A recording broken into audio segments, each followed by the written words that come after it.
বন্দনা, Times 14 বাংলার পক্ষ থেকে আপনাদের সকলকে স্বাগত। শুরু করছি আজকের দেশ বিদেশ।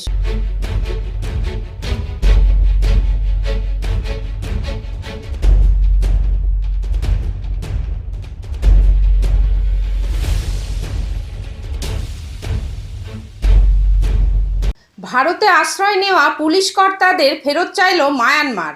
ভারত এমন একটি দেশ, ইতিহাস ঘাটলে দেখা যাবে বিপদে পড়া মানুষ হোক বা প্রতিবেশী, কাউকে ফিরিয়ে দেয়নি এই মাটি। প্রাচীনকাল থেকে এটাই দস্তুর।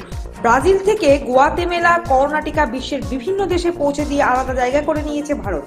সম্প্রতি দেশের পূর্ব সীমান্তে অবস্থিত মায়ানমার থেকে 8 জন পুলিশ কর্মী এবং তাদের পরিবার আশ্রয় নিয়েছে ভারতে। সেনা অভ্যুত্থানের সময় এরা পালিয়ে এসেছেন ভারতে। মিজোরাম রাজ্যে আশ্রয় নিয়েছেন এরা। এদের ফেরত চেয়ে ভারতকে চিঠি দিয়েছে মায়ানমার। ভারতীয় কর্তৃপক্ষ জানিয়েছে চিঠি তারা পেয়েছেন, তবে ফেরত পাঠানো নিয়ে সিদ্ধান্ত নেওয়া এখনই সম্ভব নয়। স্বরাষ্ট্র মন্ত্রকের নির্দেশ পাওয়ার পরে যা করার করা হবে। ওইসব পুলিশ কর্তারা সামরিক সরকারের নির্দেশ পালন করতে অমান্য করেছিলেন, ফলে স্বাভাবিকভাবেই দেশে ফেরত গেলে প্রাণ সংশয় হওয়ার সম্ভাবনা আছে। পরিবার নিয়ে সংখ্যাটা প্রায় 30। গত ফেব্রুয়ারি মাসের প্রথমে সামরিক বাহিনী ক্ষমতা দখল করলে ব্যাপক বিক্ষোভ এবং ধর্মঘট শুরু হয় মায়ানমারে। নেত্রী সুচিকে বাড়িতে বন্দী করে রাখা হয়। সামরিক বাহিনী বিক্ষোভকারীদের দমাতে কঠোর ব্যবস্থা নিয়েছে। নিরাপত্তা বাহিনীর সঙ্গে সংঘর্ষে প্রায় 60 জন মানুষ প্রাণ হারিয়েছেন। এছাড়াও হাজারের বেশি আটক হয়েছেন। এদের মধ্যে সমাজকর্মী ছাড়াও সাংবাদিক রয়েছেন একাধিক। Bureau report, Times 14 Bangla. হুয়ের অভিযোগ, কয়েকটি দেশ চেপে যাচ্ছে করোনা পরিস্থিতির কথা। সারা বিশ্বকে বিপর্যস্ত করে রেখেছে করোনা ভাইরাস। এই অবস্থায় প্রতিটি দেশের কাছে বিশ্ব স্বাস্থ্য সংস্থা বা হু কতজন সংক্রমিত হলো, কতজনের মৃত্যু হলো সেই সব হিসেব চেয়েছে। কিন্তু হুয়ের অভিযোগ, তানজানিয়া, তুর্কমেনিস্তান, উত্তর কোরিয়া চেপে যাচ্ছে করোনা পরিস্থিতির কথা। এই 3 দেশ হয় সঠিক পরিসংখ্যান পেশ করছে না, নয়তো দাবি করছে যে তারা করোনায় সংক্রমিত নয়। পূর্ব আফ্রিকার তানজানিয়া বিগত মে মাসের পর থেকে করোনা সংক্রান্ত কোনো তথ্য পেশ করেনি। তারা সেই সময়ে জানিয়েছিল যে ওই দেশে করোনায় আক্রান্তের সংখ্যা 501 আর মৃত 21। তারপরে অদ্ভুতভাবে এই দেশ মুখে কুলুপ এঁটেছে। হু এই নিয়ে দ্বিতীয়বার তথ্য চেয়েছে তানজানিয়ার কাছে, কিন্তু কোনো উত্তর মেলেনি। অন্যদিকে দেশের প্রেসিডেন্ট জন মাগুফুলি কোভিড-19 ভ্যাকসিন নেওয়ার ব্যাপারেও কোনো ইচ্ছা প্রকাশ করেননি বিশ্ব দরবারে। তার দাবি, 58 মিলিয়ন তানজানিয়ার পক্ষে এই ভ্যাকসিন বিপজ্জনক এবং তার দেশের পক্ষে সঠিক নয়। এও শোনা গিয়েছে যে তিনি দেশবাসীকে প্রার্থনা করে করোনা তাড়াতে বলেছেন। যদিও দেশের বৃহত্তম শহর দার উস সালামে অবস্থিত ইউনাইটেড স্টেটস এম্বাসি সাবস জানিয়েছে যে দেশের দিন দিন করোনা সমস্যা প্রবল আকার ধারণ করছে।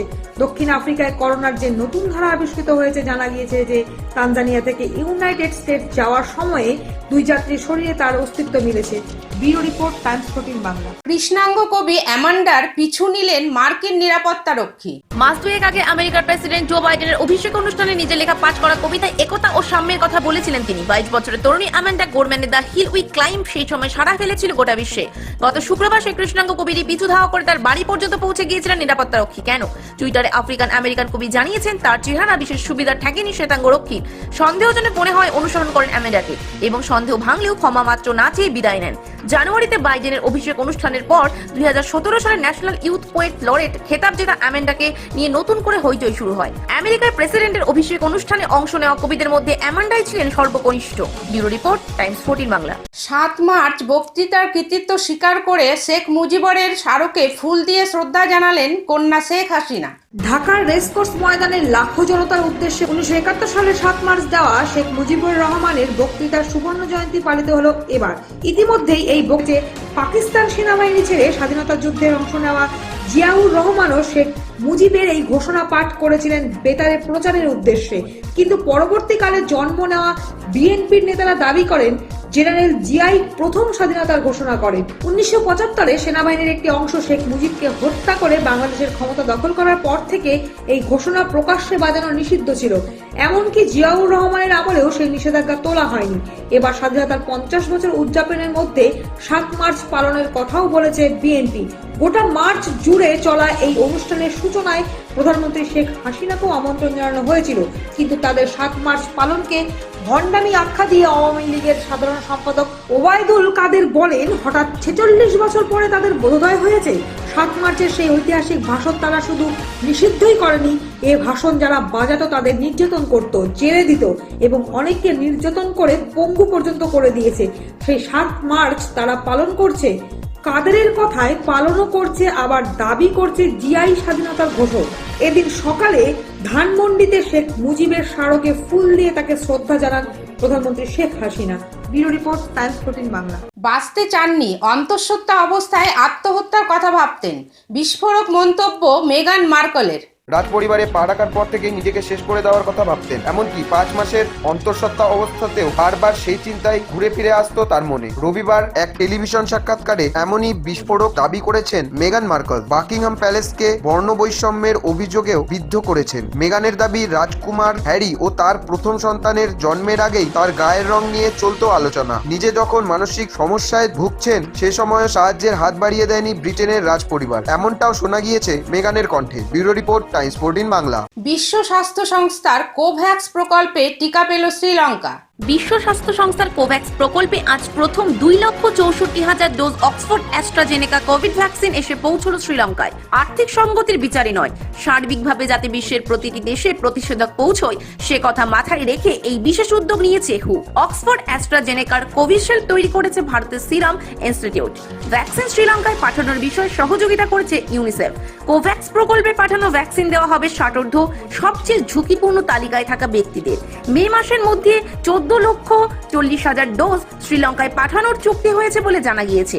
দেশের শীর্ষস্থানীয় এপিডেমিওলজিস্ট সুদাত সামারাওয়েরা জানিয়েছেন, রাজধানী কলম্বো সহ পশ্চিমের প্রদেশের সংক্রমণ বেশি, সেখান থেকেই টিকাকরণ শুরু হবে। Bureau report, Times 14 Bangla. রপ্তানিতে 2 দশকের রেকর্ড ছাপিয়ে গেল চীন। করোনা ভাইরাসের ধাক্কায় এখনো মন্দার প্রকোপ পুরোপুরি কাটিয়ে উঠতে পারেনি গোটা বিশ্ব, অথচ যে দেশ থেকে এই ভাইরাসের উৎপত্তি সেই চীনের রপ্তানি বাড়ল রেকর্ড হারে। রবিবার প্রকাশিত সরকারি তথ্য অনুযায়ী রপ্তানিতে গত 2 দশকের রেকর্ড ছাপিয়ে গিয়েছে বেজিং। একই সঙ্গে অবশ্য বেড়েছে আমদানিও। সারা বিশ্বে সবচেয়ে কম দামে ইলেকট্রনিক সামগ্রী বিক্রি করে চীন। তার গুণমান নিয়ে প্রশ্ন থাকলেও এই ক্ষেত্রে বিশ্বে কার্যত নেতৃত্ব দেয় বেজিং।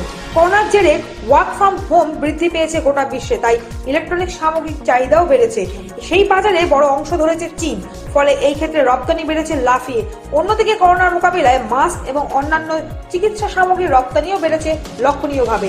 রবিবার আমদানি রপ্তানি জানুয়ারি ফেব্রুয়ারি পরিসংখ্যান প্রকাশ করেছে সি জিনপিং প্রশাসন। তাতে দেখা যাচ্ছে এই 2 মাসে গত বছরের এই সময়ের তুলনায় রপ্তানি বৃদ্ধি পেয়েছে 60.6%। এর মধ্যে ইলেকট্রনিক সামগ্রীর রপ্তানি বেড়েছে 54.1%।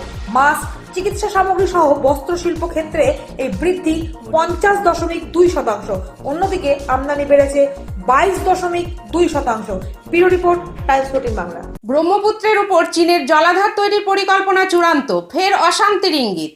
অনেকদিন ধরে আলোচনা চলছে ব্রহ্মপুত্র নদের উচ্চ গতিতে জলাধার তৈরি করে বিদ্যুৎ উৎপাদন করবে চীন। একদিকে দুদেশের সেনা প্রত্যাহারের প্রক্রিয়া যখন চলছে তখনই ফের আলোচনায় উঠে এলো জলাধার তৈরির প্রসঙ্গ। কারণ এতদিন আলোচনা স্তরে থাকা এই জলাধার প্রকল্পের নির্মাণ কাজ শুরু করতে চলেছে চীন। সোমবার তিব্বতের কমিউনিস্ট পার্টির পক্ষ থেকে বলা হয়েছে এই প্রকল্পের কাজ চীনের দ্রুত শুরু করা উচিত। তারপর থেকে নতুন করে এই নিয়ে আলোচনা শুরু হয়েছে। ব্রহ্মপুত্র নদের মোট গতিপথ প্রায় 2900 কিলোমিটার। ভারত, তিব্বত ও বাংলাদেশের মধ্য দিয়ে এটি প্রবাহিত হয়েছে। চীনের পঞ্চবার্ষিকী পরিকল্পনায় গত সপ্তাহে উল্লেখ করা হয় 2021 থেকে 2025 সালের মধ্যে এটি তৈরি করে ফেলা হবে। চীনের সংবাদ মাধ্যম জানিয়েছে সে দেশ নদের উপর প্রায় 60 গিগাওয়াটের বিদ্যুৎ প্রকল্প তৈরি করার ক্ষমতা রাখে। এই প্রকল্প সম্পূর্ণ হলে পৃথিবীর বৃহত্তম জলবিদ্যুৎ প্রকল্পের তকমা পাবে। এর আগে চীনেরই 22.5 গিগাওয়াটের একটি জলাধার এই তালিকায় সবার উপরে ছিল। Bureau report, Times 14 Bangla.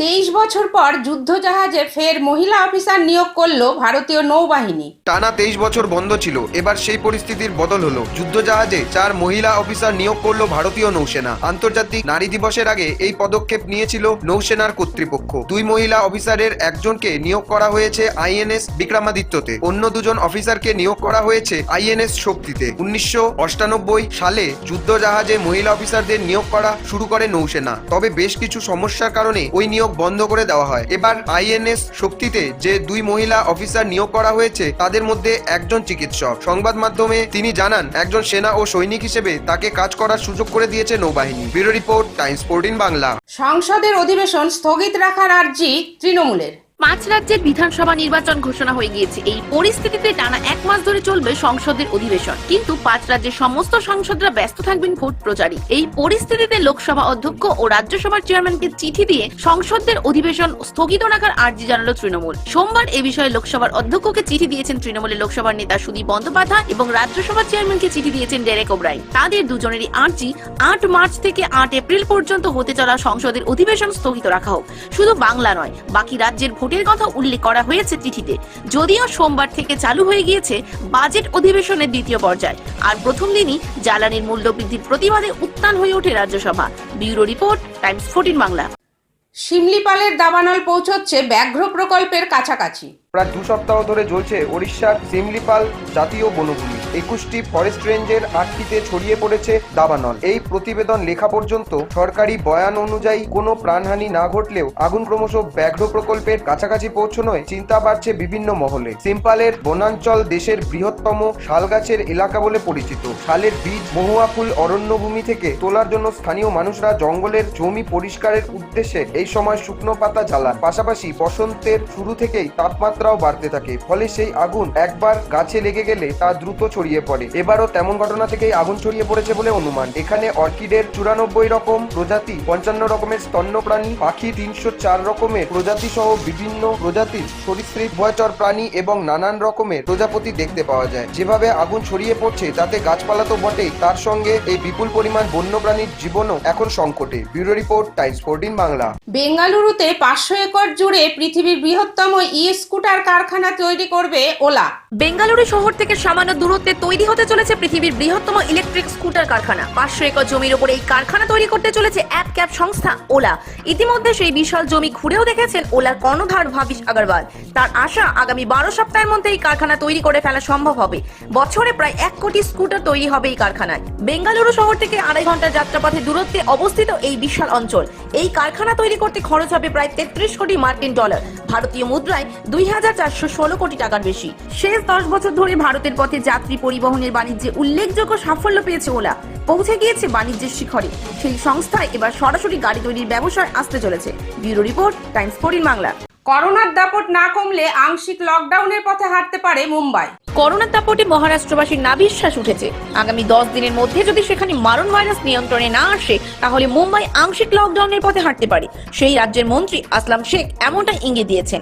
এক সাক্ষাৎকারে তিনি জানিয়েছেন, মহারাষ্ট্রের মুখ্যমন্ত্রী উদ্ধব ঠাকরের ডাকা ক্যাবিনেট বৈঠকে আলোচনা হয়েছে আগামী 8 থেকে 10 দিনের মধ্যে যদি সংক্রমণ না কমে, তাহলে আংশিক লকডাউন হতে পারে মুম্বাই।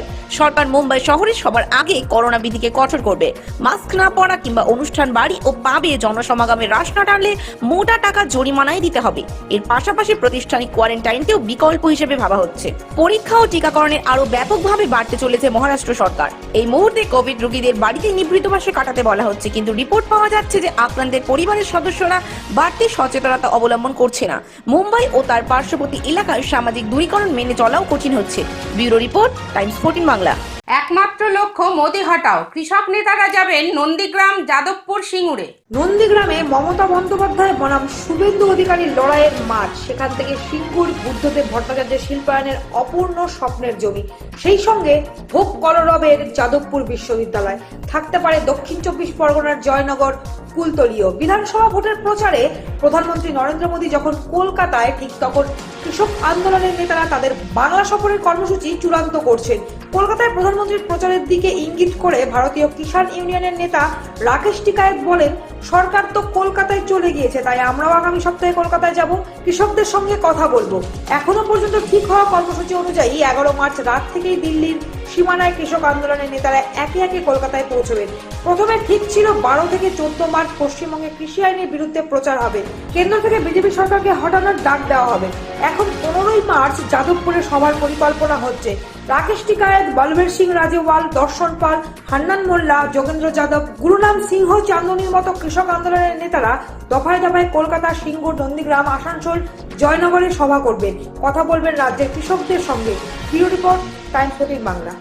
আজকের খবর এ পর্যন্তই। আগামীকাল দেশ বিদেশের নানান খবর নিয়ে হাজির হবে টাইমস 14 বাংলা। নমস্কার।